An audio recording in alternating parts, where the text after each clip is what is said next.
እሺ እኔ የመጣሁት ከሰሜን ጎንደር ደባርቅ ወረዳ ነው እና ወደዚህ ትግል የተቀላቀልኩት ምክንያት ፊት 99 ነው ወደ ልዩ ኃይል ወደ አማራ ክልል ልዩ ኃይል ጸረ ሽብር ልዩ ኃይል የገባሁት።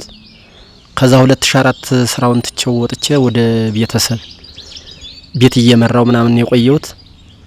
ቤት እየመራው ስቆይ በጎረቤት በአካባቢ ያው በርሻም በምንም በተለያየ ምክንያት ከቤተሰብ ጋር ግጭት ነበር እና በዛ ምክንያት አላስቀምጠኝ ሲል ያን ባላንጋራ አላስቀምጠኝ ሲል ጥሪ ተደረገ። ጥሪ ሲደረግም የአማራ ክልል ልዩ ኃይል ክልሉን ብቻ ለመጠበቅ ተብሎ ስለተጣራ ገብቻለሁ። ይው በ2011 ወደዚህ ልዩ ኃይል ገባው።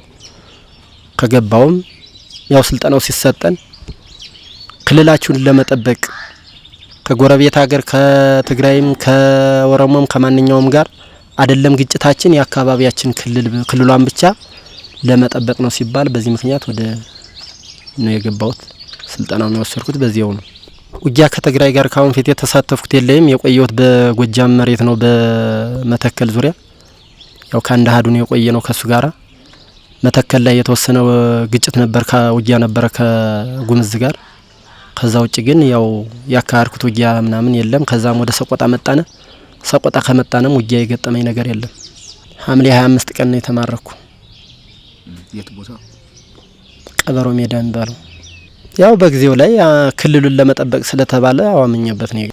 አይ እኔ እንደራሴ ሳየው ልዩነት አለው። ምክንያቱም አሁን እርስ በርሳችን አገሪቱንም ለውድቀት እየዳረግን እኛም ደግሞ ህዝባችን እየጨረስን እርስ በርሳችን ከወንድማማች ጋር ጎረቤት ጋር እየተጋጨን እየተዋጋነ ስለሆነ ልማትንም ማጥፋት ህዝባችንን ማጥፋት ለውጭ ወራሪም አጋለጥ ካልሆነ በስተቀር እኔ ጥቅም አለው ብዬ አንድም ነገር ወስደው ነገር የለኝም።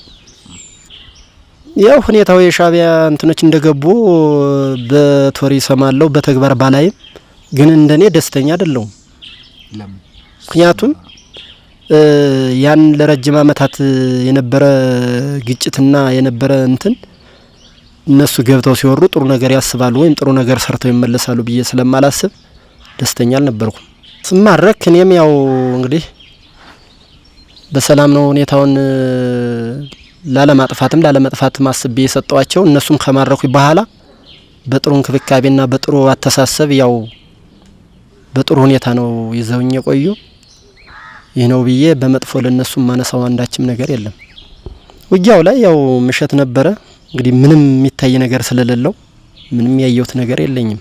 ለኛ እንትኖች ማስተላልፈው በአጠቃላይ ዞሮ ምንም ጥቅም እንደሌለው አላማ እንደሌለው ሁኔታው እንደማይመች ላለው ለማያውቀው ህብረተሰብ አስተላልፋለሁ። ያው ልዩ ኃይሉ አምኖበት ስለገባ የራሱን የቻለ እንትን ግንዛቤውም ሁኔታውም ስላለው ይያየው ስለሆነ ለማያውቁት ቤተሰቦች ወይም ለማያውቀው ህብረተሰብ ግን ምንም ጥቅም እንደሌለው ከጉዳቶች ጠቃሚም ስላልሆነ ይሄን አስተላልፋለሁ።